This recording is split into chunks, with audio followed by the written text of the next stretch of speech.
بسم اللہ الرحمن الرحیم. سب سے پہلے تو آپ تمام دوستوں کا بہت بہت شکریہ. ارشد شریف شہید کے شہادت کے بعد بہت سارے لوگ آپ نے دیکھا کہ پریس کانفرنسز بھی کرنے لگے, بیانیہ بنانے کی کوشش بھی کی گئی, بہت ساری کہانیاں بھی گڑھی گئی,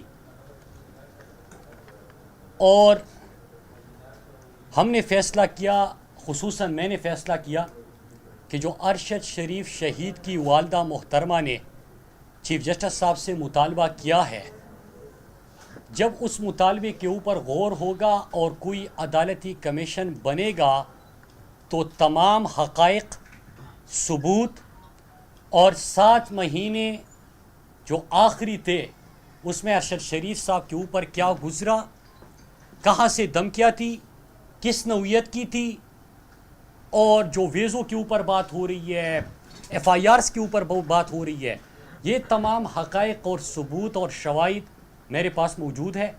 اور میں چیف جسٹس صاحب جب ارشد بھائی کی والدہ کا جو مطالبہ ہے اس کے اوپر غور کریں گے تو میں خود وہاں پہ پیش ہوں گا اور تمام حقائق میں سامنے رکھوں گا. یہاں پہ ایک چیز میں بتاتا چلوں کہ جب ملاکنڈ اور سابقہ فاٹا میں ایک نئی کھیل کھیلی جا رہی تھی اور اس حوالے سے میں نے اپنے قوم کو اعتماد میں لیا, تو پھر اس کے بعد مجھے تھریٹس موصول نہیں ہوئے بلکہ رستے سے ہٹانے کی ہر ممکن کوشش کی گئی. لیکن اللہ نے جو رات آپ کی قبر میں لکھی ہو وہ قبر میں گزرتی ہے, اور جو آپ کی قبر میں نہ ہو تو دنیا کی کوئی طاقت آپ کو رستے سے نہیں ہٹا سکتی. تو میں یہاں پہ یہ بات اس لیے کرنے جا رہا ہوں کہ ملاکنڈ ڈویژن اور سابقہ فاٹا میں جو نئی کھیل کھیلی جا رہی تھی اور عوامی طاقت سے اس کو ہم نے مسترد کر دیا اور شکست دے دی, وہ تمام چیزیں اور ارشد بھائی کے حوالے سے تمام شواہد اور ثبوت, بھائی چھوڑ دیں میں بات کر رہا ہوں, وہ تمام چیزیں میں تحریر کر چکا ہوں, ثبوت اکٹھے کر کے اٹیسٹ کر کے میں 3 جگہوں پہ رکھ چکا ہوں. تو اگر جن کا آج بھی خیال ہے مجھے رستے سے ہٹانے کا, تو یہ جو آپ نے کیا ہے وہ کہانی ختم نہیں ہوگی میرے جانے سے, وہ کہانی کوئی اور میری زبانی آپ کے سامنے ضرور سنائے گا. اب میں آتا ہوں, 2 سوال میں آج ارشد بھائی کے حوالے سے کرنے جا رہا ہوں, پھر جو کل خان صاحب کے حوالے سے ایک قاتلانہ حملہ اور خان صاحب کو شہید کرنے کے حوالے سے جو ایک پلاننگ تھی اس کے اوپر بات کروں گا. ارشد بھائی کے حوالے سے میں صرف 2 سوال آج رکھنا چاہتا ہوں, اور میں ریپیٹ کر دوں کہ تمام حقائق, تمام ثبوت, تمام دستاویزات, تمام چیزیں جب ارشد شہید کی والدہ کے مطالبے کے اوپر کمیشن بنے گا تو اس میں تمام چیزیں سامنے رکھوں گا. آج صرف 2 سوال چھوڑ کے جا رہا ہوں. ایف آئی آرز جو ارشد بھائی کے اوپر ہوئے تھے اس کی کہانی بھی بہت لمبی ہے, لیکن میں سیدھا آتا ہوں. آخری ملاقات جو ارشد شریف شہید کے گھر اسلام آباد کا ایک آفیسر بھیجا جاتا ہے, اور جو ارشد شریف کے نیچر کو جانتے ہیں کہ اگر آپ اسے دھمکی دیں گے اور آپ اسے للکاریں گے تو ارشد کا جواب کیا ہوگا, آپ تمام صحافی ہیں, آپ کو ان کا جواب کا مجھ سے بہتر اندازہ ہوگا. لیکن ان کے گھر جا کے ان کو بتایا جاتا ہے کہ یہ میں نہیں آیا آج یہاں پہ, جو گفتگو میں آپ سے کر رہا ہوں تو آپ یہ سمجھے کہ ٹاپ سے بات آئی ہوئی ہے, میں آپ کو کنوے کر رہا ہوں, اور جو آپ مجھے کہیں گے یہ ٹاپ تک جائے گی. یہ باتیں ہوتی ہے, ارشد کا جواب 2 ٹوک الفاظ میں چلا جاتا ہے, اور ارشد بھائی آخری الفاظ یہ ہوتے ہیں اگر اسی مقصد کے لیے آئے ہیں تو پھر نہ ہی سمجھے. اس کے بعد ارشد شریف صاحب کو اپنا نمبر چینج کرنا پڑتا ہے اور مخصوص ادارے کے آفیسرز کے نمبر پہلے بلاک کرتے ہیں, اور پھر اس کے بعد وہ ملک چھوڑنے پہ مجبور ہو جاتے ہیں. پھر ایک اور سوال میں یہاں پہ چھوڑ رہا ہوں اور باقی پھر ریپیٹ کر دوں کہ کمیشن کے سامنے, چیف جسٹس کے سامنے میں تمام حقائق رکھوں گا. ایک دوسرا سوال جو سب سے اہم ہے اور ابھی تک کسی نے نہیں پوچھا, 10 اور 22 تاریخ کے بیچ, 10 اور 22 اگست کے بیچ جب ارشد شریف صاحب کو دبئی سے نکلنا پڑا تو 10 اور 22 کے بیچ پاکستان کے کون سے اعلیٰ حکام UAE میں موجود تھے؟ اور اس سوال کا جواب آپ کو فارن آفس کی بیٹ رپورٹر بہتر بتا سکتے ہیں. کون سے اعلیٰ حکام دبئی میں موجود تھے اور اس کے ساتھ ساتھ کن اعلیٰ حکام کی دبئی اتھارٹی سے کمیونیکیشن ہوئی؟ یہ آج سوال میں آپ کے اوپر چھوڑ رہا ہوں. آپ بیٹ کور کرتے ہو, آپ اسی کا جواب خود آج قوم کو بتا دیں. اور وہ اعلیٰ حکام اتنے طاقتور کیسے ہو گئے کہ UAE جیسے ملک پہلے ارشد شریف صاحب کو 48 گھنٹے کا ٹائم دیتی ہے کہ آپ کی زندگی خطرے میں ہے, آپ کو مارا جا سکتا ہے. ہم یہ ریکمینڈ نہیں کرتے کہ آپ پاکستان جائیں, بلکہ ہم آپ کو کہتے ہیں کہ 48 گھنٹے کا ٹائم دے کے, کیونکہ آپ نام اور صحافی ہے, آپ کسی اور ملک چلے جائیں. اور ساتھ میں کچھ دیر بعد دوبارہ وہ اتھارٹیز والے آتے ہیں, دبئی اتھارٹیز, اور وہ 48 گھنٹے کا ٹائم بھی واپس لیتے اور ان کو کہتے کہ جلد از جلد آپ یہاں سے واپس جائیں. تو کون اتنا طاقتور تھا کہ دبئی جیسے ملک کو, کوئی عام ملک نہیں ہے کہ ہمارے مقروض ہے, ان کو مجبور کر سکتے ہیں. اور میں آپ کو یہ بتانا چلوں, اتنا ہنٹ دے دوں کہ جب ارشد کے پاس دبئی اتھارٹیز آ رہے تھے تو ارشد نے میرا نمبر ملایا اور مجھے کہا کہ آپ نے کال بند نہیں کرنی تاکہ آپ گفتگو سن سکیں. اب میں آتا ہوں کل والی جو ایک ثانیہ ہوا. میرے پہلے میں سوال پوچھتا ہوں کہ آپ کو یاد ہوگا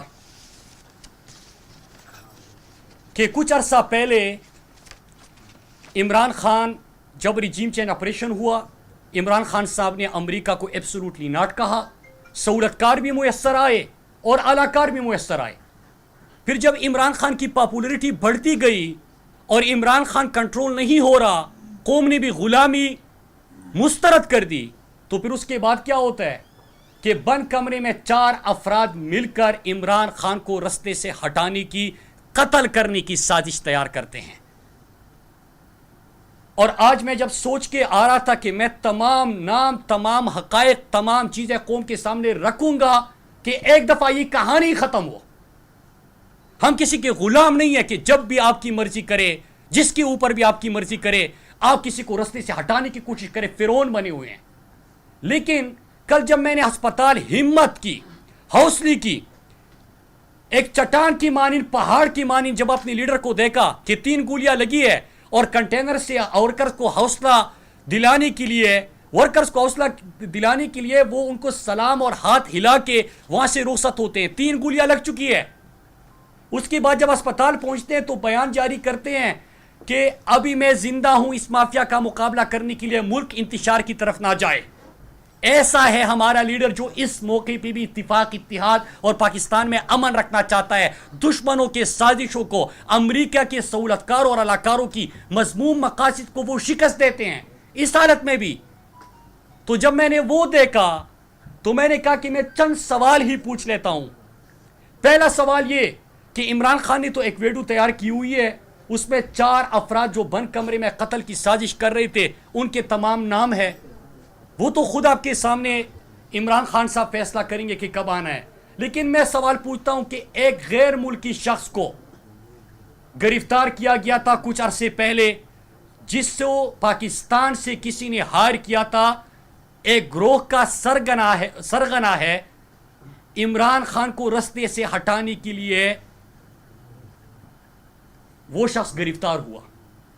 تو جب وہ شخص گرفتار ہوا تو سوال یہ ہے کہ کون سے ادارے کے اہلکار کس کے کہنے پہ اس کو حوالے کرنے یا وہاں سے آزاد کروانے کے اٹیمپٹس کر رہے تھے. وہ کون تھے جو کوشش کر رہے تھے کہ جس غیر ملکی شخص کو گرفتار کیا گیا ہے, جو سرغنہ ہے ایک گروہ کا, غیر ملکی ہے, عمران خان کو قتل کرنے کی سازش تیار ہو چکی ہے, پکڑا جاتا ہے. کون دباؤ دیتا ہے؟ اور جو آفیسر دباؤ دے رہے تھے تو اس سے کیا ادارے کی ساکھ متاثر نہیں ہو رہی تھی؟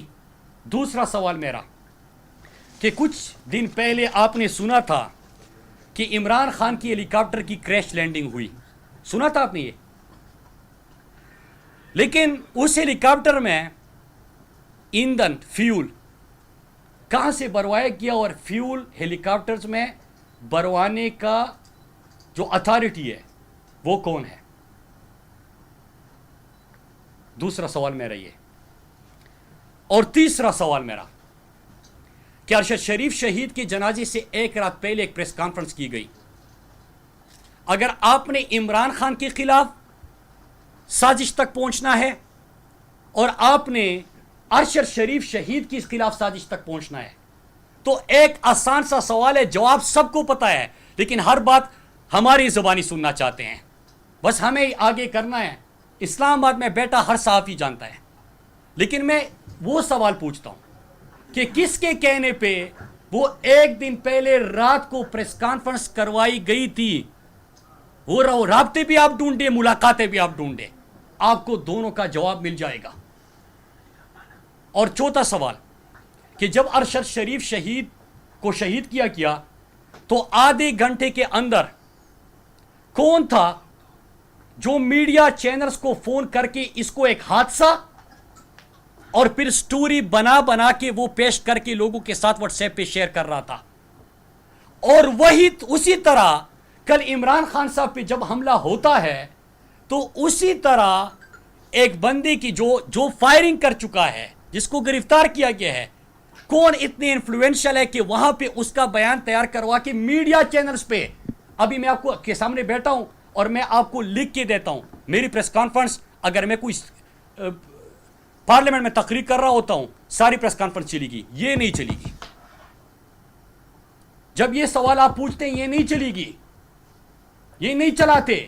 لیکن ایک کرمینل جو فائرنگ کر چکا ہے اس کی ویڈیوز وہاں پہ کون تیار کرنے والا، اتنا انفلوئنشل کون تھا اور پھر اس کو چلانے والا کون تھا؟ اور اسی طرح جب ارشد شریف کو شہید کیا گیا تو آدھے گھنٹے میں وہ کون تھا جو میڈیا چینلز کو فون کر کر کے سٹوری بورڈ بنا کے پیش کر رہا تھا، واٹس ایپ کر رہا تھا، بیچ رہا تھا، انسٹرکٹ کر رہا تھا؟ ایک سوال میرا یہ تھا. اور آخر میں ایک سوال اور پوچھتا ہوں، پھر میں کچھ باتیں کر کے آپ سے اجازت چاہوں گا. میں آج جس طرح کے 3 افراد کے نام عمران خان صاحب نے دیے، ایک شہباز شریف، ایک قاتل ثانیہ ماڈل ٹاؤن کے میں جس کے ہاتھ خون سے رگے ہیں، رانا ثناءاللہ جس کے اوپر 22 افراد کے قتل کا الزام اس کے اپنی جماعت نے لگایا تھا، وہ، اور تیسرا میجر جنرل فیصل، یہ 3 فوری طور پہ مستعفی ہو جائے. ان کے حوالے سے عمران خان صاحب کا کل آپ نے اسد عمر کی پریس کانفرنس سنی اور مطالبہ آیا. یہ ہمارا بھی مطالبہ ہے، لیکن میں اس سے پہلے ایک بات کرنا چاہتا ہوں کہ آج جس طرح پاکستانی قوم کے ذہنوں میں سوال ہے، اگر ایک شخص شہباز گل پر بھی جس قسم کا تشدد ہوا، اعظم سواتی 75 سالہ شخص پوتوں اور پوتیوں اور نواسوں کے سامنے اس کے ساتھ جو ہوا، اور پھر ابھی عمران خان کے اوپر جو قاتلانہ حملہ ہوا، اگر ایک شخص کا نام آ رہے تو اس سے کس کی ساکھ متاثر ہو رہی ہے؟ ہماری تو آواز بند کی جاتی ہے. جو بھی بندہ یہاں پہ بولتا ہے کہتا ہے کہ رستے سے ہٹاؤ. یہ انسان تو ایسے لگ رہے ہیں کہ پتہ نہیں کوئی گاجر مولی ہے کہ اس کو مار دو، اس کو مار دو، اس کو مار دو، اس کو مار دو. کوئی اپنے امن کی بات کرے، ایک گیم ایکسپوز کر دیں، مار دو. کوئی ارشد شریف شہید کے حوالے سے بات کرے، کہتے کہ مار دو. کوئی عمران خان کے قتل کے حوالے سے سوال اٹھائے، کہتے کہ مار دو. کتنوں کو مارو گے؟ 22 کروڑ کا ملک ہے، کتنوں کو مارو گے؟ تو اگر کوئی ادارے کی بدنامی کا سبب بن رہا ہے تو اس کو پوری طور پہ مستعفی ہونا چاہیے. اور میں اپنے تحریک انصاف کے کارکنان کو کہتا ہوں، پاکستانی قوم کو کہتا ہوں کہ کل کا جو حملہ تھا، کیونکہ جو ویڈیوز تیار کر کے پھر من پسند صحافیوں سے ایک واٹس ایپ گروپ بنایا ہوا ہے، کسی سے اس میں غلطی بھی ہو جاتی ہے ٹویٹ کرتے ہوئے، تو اس طرح کر کے یہ بیانیوں کی جنگ نہیں ہے کہ آپ بیانیوں سے ان چیزوں کی توجہ ہٹا سکے. کل جس انداز سے فائرنگ ہوئی، فیصل جاوید کو جو گولی لگی، چھٹا کو جو لگی، جو خان صاحب کے ساتھ ارد گرد تھے، خان صاحب کو قتل کرنے کی پوری کوشش کی گئی، اللہ نے بچا لیا. کل تو انہوں نے یہ سوچا تھا کہ 4-5 دن پاکستانی قوم شور مچائے گی اور پھر اس کے بعد جو ہے وہ حالات نارمل ہو جائیں گے. اس طرح نہیں ہے، اس وقت فیڈریشن کی وہ متحد کرنے کی ایک جماعت ہے، وہ تحریک انصاف ہے. اگر ہر صوبے میں کوئی پارٹی موجود ہے وہ تحریک انصاف ہے. اگر پختونخوا، پنجاب، بلوچستان، سندھ، گلگت بلتستان، آزاد کشمیر میں کوئی جماعت موجود ہے تو وہ تحریک انصاف ہے. 4 صوبوں میں جس کی حکومت ہے وہ تحریک انصاف ہے. تو اگر آپ ان کے لیڈر کو رستے سے ہٹاؤ گے تو آپ تو فیڈریشن کے دشمن ہو، آپ تو ملک کے ساتھ دشمنی کر رہے ہو. اور میں تحریک انصاف کے کارکنان کو اور پاکستانی قوم کو کہنا چاہتا ہوں، ہم نے پہلے آگاہ کیا تھا عمران خان ہماری ریڈ لائن ہے اور آپ وہ کراس کر چکے ہو. اس وقت جو کارکنان کے جذبات ہیں، آپ دیکھیں کہ پشاور موٹر وے بند کر دیا، انڈس ہائی وے بند کر دیا، پنڈی میں فیض آباد، آئی جی پی روڈ، یہ سارے بند ہو گئے. تو یہ کس طرح ملک کو لے کے جانا چاہتے ہیں؟ آسان سا کہ 24 گھنٹے کے اندر آپ ان اشخاص کی جن کا نام لیا گیا جو اس حملے میں ملوث ہے، ان کو فی الفور مستعفی ہونا چاہیے. احتجاج ہمارا جاری رہے گا، تب تک جاری رہے گا جب تک ان لوگوں کو عہدوں سے نہیں ہٹایا جاتا. آخر میں اجازت چاہتے ہوئے آخر میں دو باتیں کر سوال لے رہا ہوں سوال سب سے میں صرف اتنا کہہ دوں کہ جو 4-5 سوال میں نے پوچھے عمران خان صاحب کے حوالے سے، اس کے جوابات آنے چاہیے. ہمارے پاس جوابات بھی ہے. ارشد شریف شہید کے حوالے سے میں نے صرف 2 سوال پوچھے. سوال بھی بہت ہے، شواہد بھی بہت ہے، دستاویز بھی بہت ہے. اور ارشد شریف کا کمال دیکھیے کہ وہ جب زندہ تھے، شہید تو ویسے بھی زندہ ہوتے ہیں، تو وہ ہر بات ثبوت کے ساتھ کرتے تھے اور کسی نے کبھی اس کے اوپر کوئی کوٹ نہیں گیا. جتنے دستاویزات وہ پیش کرتے تھے، لیکن جاتے بھی وہ تمام دستاویز سامنے رکھ چکے ہیں جیسے اس کو ساری چیزوں کا پتہ تھا. وہ نام بھی دے کے جا چکے ہیں. تو میں آج یہ بات اس لیے کر رہا ہوں کہ اور خان صاحب کی اگر تنبیہ نہ ہوتی تو شاید میں بہت کچھ کہہ دیتا، لیکن خان صاحب انتشار سے پاکستان کو بچانا چاہتے ہیں اور یہ ہمارا ملک ہے. میں سب کو یہ بتاتا چلوں کہ بس کرو یار، ایسے لوگ ہمارے سامنے کر دیتے ہیں جو کہ غداری کے اور بغاوت کے فتوے ہمارے اوپر صادر کرتے ہیں. یار اس ملک کے لیے ہمارے علاقوں کے 50 لاکھ لوگ بے گھر ہوئے تھے. میرے بھائی اور میری والدہ کو بھی گولی لگی تھی پاکستان کے امن کی خاطر. ہمارے پختونخوا میں کسی سے بھی پوچھے، انہوں نے قربانی دی ہے پاکستان کے امن کی خاطر. خدا کے لیے یار یہ غداری اور بغاوت کے فتوے اپنے پاس رکھے، یہ چورن مت بیچے. اور وہ لوگ آپ ہمارے سامنے کر دیتے ہو جن کا سب کو پتہ ہے. تو ایک چیز ہے کہ آج میں نے تمام چیزیں اس لیے بتائی کہ میں نے 3 جگہوں پہ یہ تمام ارشد بھائی کے تمام ڈیٹیلز جو میرے حوالے امانت دے گئے اور مقروض کر گئے ہیں وہ میرے پاس ہے. چیف جسٹس صاحب سے مطالبہ ہے کہ اس کے اوپر وہ ان کی والدہ کی خواہش کے مطابق تحقیقات کا آغاز کرے اور انشاءاللہ میں اس میں خود پیش ہوں گا. اور جو میں نے عمران خان صاحب کے حوالے سے جو قتل کی سازش ان کی ہوئی، جو ہیلی کاپٹر میں فیول، پھر ایک بیرونی ملک کے شخص کو گرفتار کیا گیا بند کمرے میں، جو 4 افراد نے قتل کی سازش کی، اور اس کے ساتھ ساتھ میں نے جو میڈیا کو کس طرح ایک کرمنل کی ویڈیوز تیار کر کے چلانے کی کوشش کی گئی، نیریٹو بنا دیا گیا. اگر اس کے حوالے سے بھی چیف جسٹس صاحب کچھ کرتے ہیں تو میں بسط احترام حاضر بھی ہوں گا اور جواب بھی دوں گا، کیونکہ ہائیسٹ فورم وہی ہے اور انصاف کی توقع ان سے کی جاتی ہے.